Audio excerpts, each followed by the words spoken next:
Welcome to the 24th episode of the mini video series, Fridays with Father. It is with great pleasure that I welcome to this episode a special guest, His Grace, the Right Reverend IRINEJ, Bishop of Eastern America. Your Grace, welcome. Thank you so very much, Father Branislav. It is indeed a pleasure to be with you and with your audience. Indeed. Last week on October 1st, we have marked 4 years since your enthronement here in Pittsburgh. And I'm sure that brings back wonderful memories. And it is good to have you in our midst again. This is the year 2020, and as if it's not challenging on its own, this is also the election year. And unfortunately, we are witnesses of a great civil unrest and great divisions amongst our people and our nation here in the Americas. Our Serbian communities are not immune to this, and it is an addition to a challenge that we're already going through. What is your message to St. Elijah parishioners, to all the members of the Eastern American Diocese, and certainly beyond to all of those who are watching us today? Thank you for this question, albeit a rather daunting question. I begin with the fact that I find this year to be a remarkable year, and I use that term very cautiously, guarded, because 2020, when we usually say something is perfect, 2020, such as vision, perfect vision, we anticipate that this year would have been a perfect year. It's been a very complex, complicated year, beginning with the pandemic in and of itself. When the pandemic started, all of us Orthodox bishops here in the United States of America and throughout the world found ourselves in uncharted waters. We had no idea what to do, where to turn, and gratefully, the executive branch of the Assembly of Canonical Orthodox Bishops in the United States of America began meeting on Fridays to discuss this very issue, and it continued to this day. We've met 19 times since mid-March, so every Friday we meet. Of course, it's by the technology of Zoom, and I think that I've been zoomed out at this point already because I'm on Zoom regularly. Let's refresh it with a YouTube appearance. Yes, indeed. Indeed, this is a Zoom-less feature. And so we as bishops have discussed all of these issues, trying to guard and guide our faithful through this pandemic. It's not always easy. People tend to get upset when guidelines are set forth, and yet guidelines are set forth so that we can help each other and help ourselves so that we can help others. If we don't have guidelines, the pandemic becomes pandemonium, and then we are in serious trouble. So one has to learn how to contain it as much as is possible. For me, as your bishop and as your archpastor, the most difficult part of it was not being able to see my clergy, my monastics, my parishioners, my faithful, to see the children, how I longed to see everybody. And when I had to spend that period in isolation, as everyone did, serving liturgy in our diocesan residence and in the diocesan center, it was overwhelming. The silence at times was overbearing. We in New Rochelle, as you know, experienced... Well, remember the beginning of yes, pandemic, the very beginning. You were the epicenter of a pandemic. We were indeed, and when I recently saw His Holiness Patriarch IRINEJ, I told him, Your Holiness, had you remained with us as a guest for simply one more day, you would have been trapped for over a month because you would not have been able to get out of New Rochelle. So we were in such utter confinement, and they took very stringent measures early on, which, albeit frustrating and difficult, proved to be very beneficial and ultimately very helpful because we were able to quickly pick ourselves up and get out of that situation in which we found ourselves. So it was a lesson that actually helped me guide the rest of the diocese. And as you know, having 40 plus churches, monasteries, and so on, and in so many different states, each state with its own particular regulations. It was very difficult to try to shepherd everyone during that period, but thank God, I have good clergy, and I have wonderful, wonderful faithful. I always say, and I mean it from all of my heart, that there's not a day that goes by that I'm not thankful for the good clergy and faithful monastics of this diocese. And so we've managed to bring ourselves to this point. And now, as you say, this point has become overtly complicated. Yes, by the lingering on of the pandemic, of the coronavirus, which is indeed quite novel, but also even more complicated with civil unrest on the one hand, and then the political process that we are all involved in terms of the elections at hand. In fact, I come to you today from the second day of the assembly of the canonical Orthodox bishops in the United States of America. We've met for the past 2 days, again over Zoom technology. We have 51 Orthodox bishops in the United States of America who belong to this assembly, plus our advisors, the Secretariat, our legal consultants, and so on. And amongst all else, we touched upon these very serious issues because there is not one person, dare I say, in the United States of America that is not affected. No one is immune to the civil unrest. No one is immune to this electoral process, which is not what it was intended to be. And so what do we do? What can we do? We know that we as clergy have to abide by a decision of the Holy Assembly of Bishops, which rightfully so prohibits us from backing any one candidate. Ours is simply to tell the people that you are to do your civil duty, you are to vote, and to vote according to the dictates of your conscience. But that conscience, of course, must be informed. And part of the informing of the conscience is the purpose of the Church.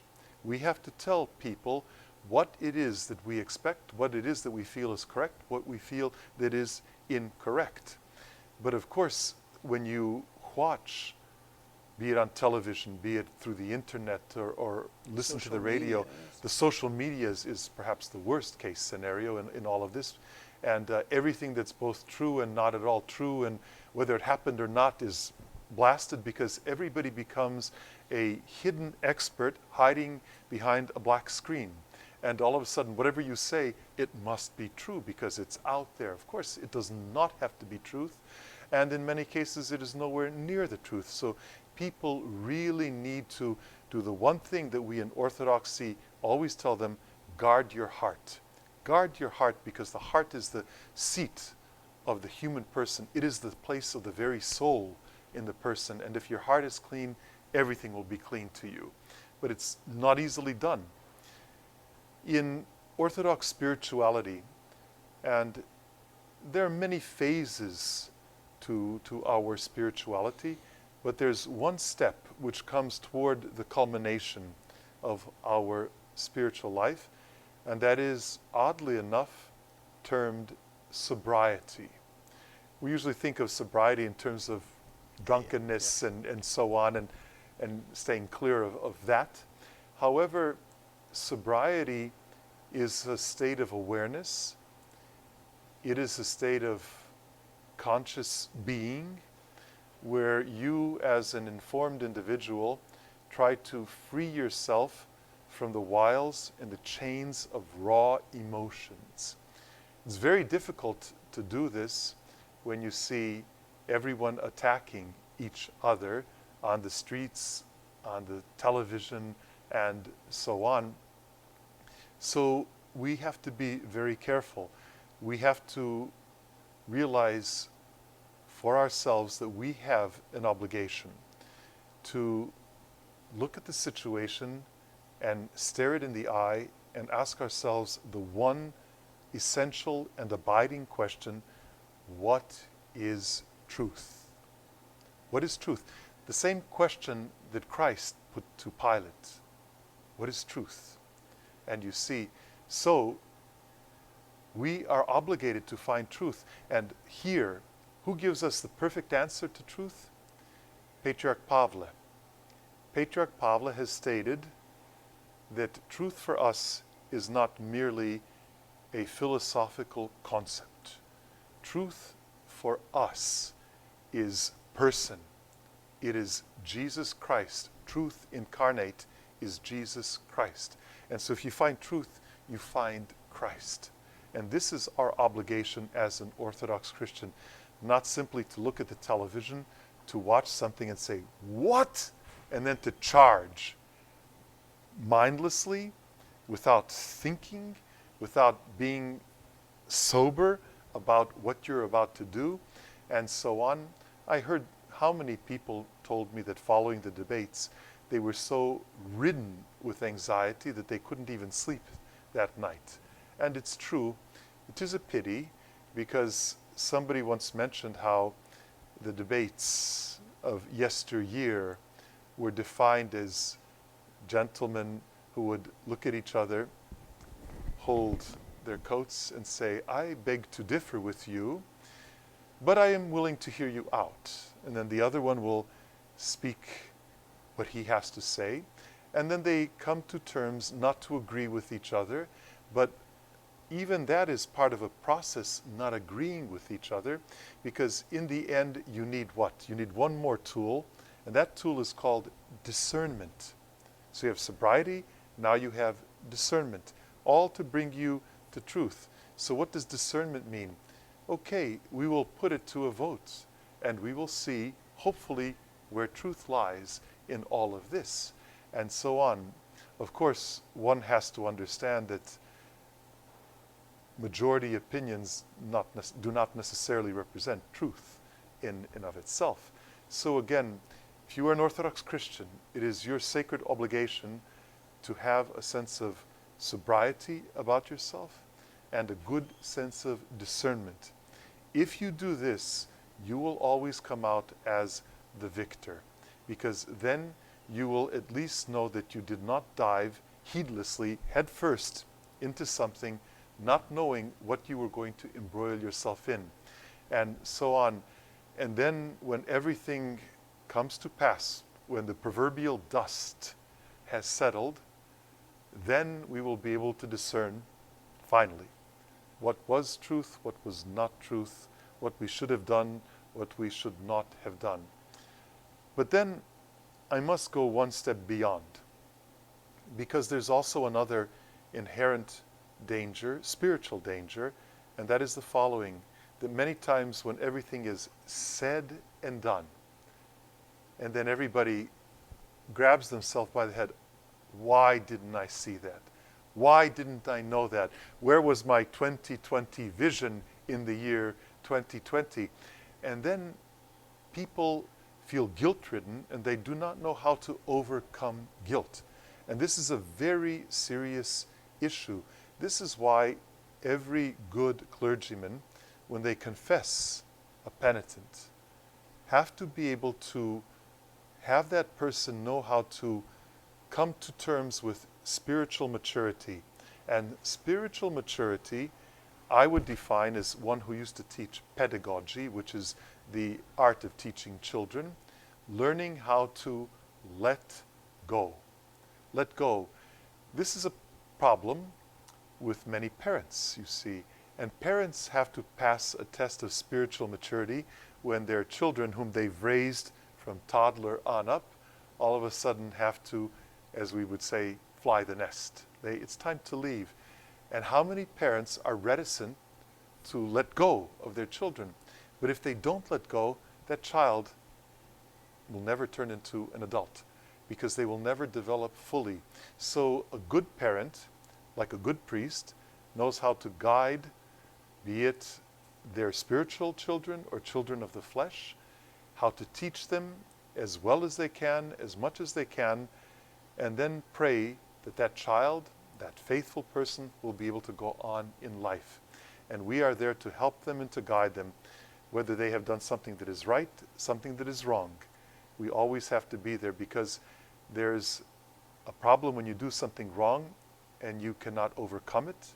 Do you fall into depression or otherwise? One has to know how to be able to lift somebody up. As the Holy Fathers would say, the monastic fathers that is, brush the dust off of yourself because you're going to fall again. It's inevitable, but keep going, keep getting up and brushing and go, keep moving. On the other hand, if you've done something right, pride then comes in. Pride is a horrible thing because it can knock you down to size more so than falling on your face. And so we have to be there to also temper the person who said, I was right, you see, I told you. Wait a minute, be careful because you too can fall very easily. And so it's this constant balancing of that which cannot be balanced. And so we find ourselves always in between these two tensions, not to give somebody the folly of saying, oh, you are correct, you are right, and boosting them and boasting about them. And on the other hand, not to put somebody down and say, you're absolutely incorrect, this is not right, and so on. For us, we know as Orthodox Christians where to draw a line. And that's discernment, and that's what we have to offer our faithful at this time. Be careful, let your conscience be your guide, let your heart remain clean, and do not allow yourselves ever to become impassioned. The moment you become impassioned, you are no longer rational, and you become a tool in the devil's hand. And this is what we have to prevent. And so we move forward. We pray to God that everything will end well, everything will end in our mutual benefit. That's the best that we can do, and pray we must. And thank God that we have the chance to do something like this. Thank God that we have the opportunity to offer counsel to our people in these difficult and trying times. And let us pray all together that God will guide us to a safe harbor. Thank you, Your Grace, for your time and for your words of wisdom. As the world is suffering, our parishes are struggling, and every individual soul is affected. So your words of wisdom and your archpastoral guidance is much appreciated. Once again, welcome to Pittsburgh, and it is good to have you in our midst.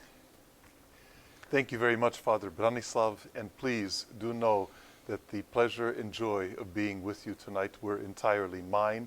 It is always a source of joy for me when I can be with my clergy and when I can be with my faithful, although be it at times like this, I'm together with them as are you through digital means and technology, but at least we are together, and that's the most important dimension of all of this, because as a community, we become a community of salvation, always together and never divided.